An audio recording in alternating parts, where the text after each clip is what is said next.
Here's why used Infiniti G35s are so popular. We look at why the G35 is worth giving a chance, or at the very least, worth learning more about. Infiniti, as a company, has had many ups and downs in recent years.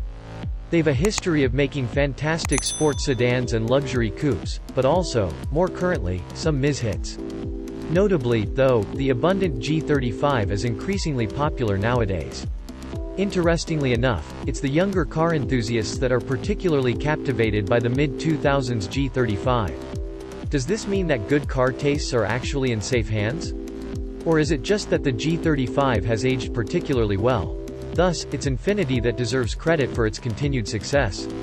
Either way, the ambidextrous nature of the G35 and its prominence as an entrance into Japanese car culture deserves a closer look. We'll take a look at its double-pronged effort to be both a luxury coupe and a sports car, but also its attempt to provide drives with a solid sedan option too. After reading this, you may want to buy one, or perhaps you'll maintain the belief that it's too mainstream for your automotive palate. Regardless, here is why the G35 is worth giving a chance, or, at the very least, worth learning more about. The Infiniti G35 was inspired by the Nissan Skyline. First and foremost, did you know that the legendary Nissan Skyline nameplate gave birth to what we now know as the Infiniti G35? Nissan, like almost every mass production car company, has a separate but equally important brand connected to it. Usually, that separate brand is a luxury, high-end counterpart to the original brand name. For Ford, that brand is Lincoln. In the case of Honda, it's Acura. For Toyota, we've got the Lexus, and for Nissan, there's Infiniti. That means these closely related luxury brands share a lot of platforms, parts, and engines as a result. But in the case of Infiniti, the G35 changed the Skyline formula altogether.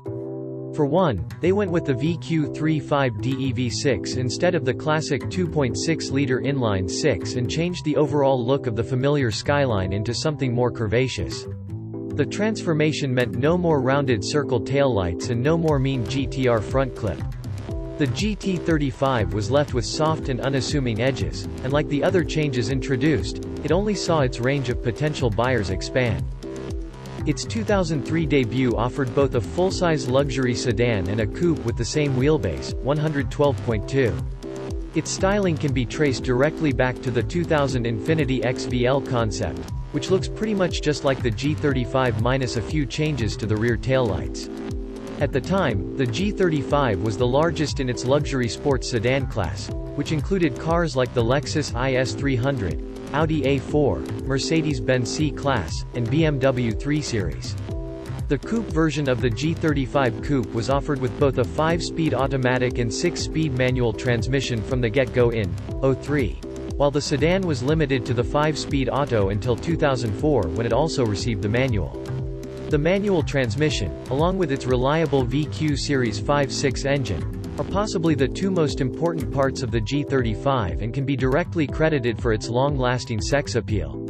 The G35 could sing a song. In its first year on sale, the G35 made 260 horsepower from its 3.5-liter V6 as well as 260 lb-ft of torque, giving the big luxury car an even but usable powerband. Too many cars from the mid-2000s were guilty of using only slushbox automatics in sports cars and supercars, leaving the true character of the engine a secret.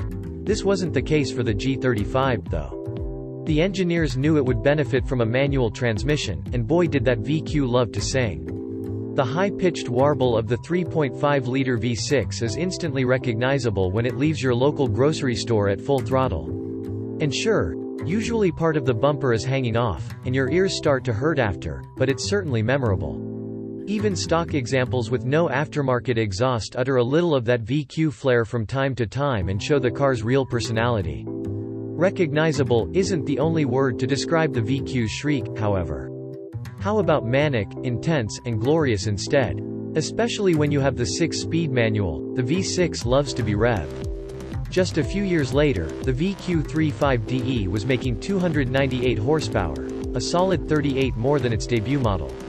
The manual coupe version could go from 0 to 60 miles per hour in just around 5.5 seconds, as opposed to the manual sedan, which took 5.8 seconds. Both are still quick times by today's standards. The 2021 Mazda 3 2.5 Turbo, a historically quick little hatchback, takes 5.7 seconds to get to 60 miles per hour, essentially tying the 18-year-old Infiniti. And nothing gets young enthusiasts more excited than a fast car that they can race their friends' unsuspecting moms in. But truthfully, the G35 wasn't taken lightly by Infiniti. Every part of the car was tailored to last long, look nice, feel good, and attract customers. It sure worked back in 2003, and it still works now. How's that for proof of concept? The Infiniti G35 holds its popularity 2 decades later. Cheap power will always be the first choice for many consumers and, of course, a lot of younger car buyers. The G35's appeal comes from the same place as a young person's craving for a mid-2000s V8 Mustang or a Bug-Eye WRX. But instead of the cheap plastic that covers the interior of the Mustang, the G35 has plush leather, heated seats, and clever little hidden compartments. And instead of stalling your car when trying to do an AWD burnout in a WRX, you can clutch dump the G35 and leave glorious RWD tire marks. But the single most attractive part of the G35 is its price. In 2005, a G35 manual coupe was priced at $33,000.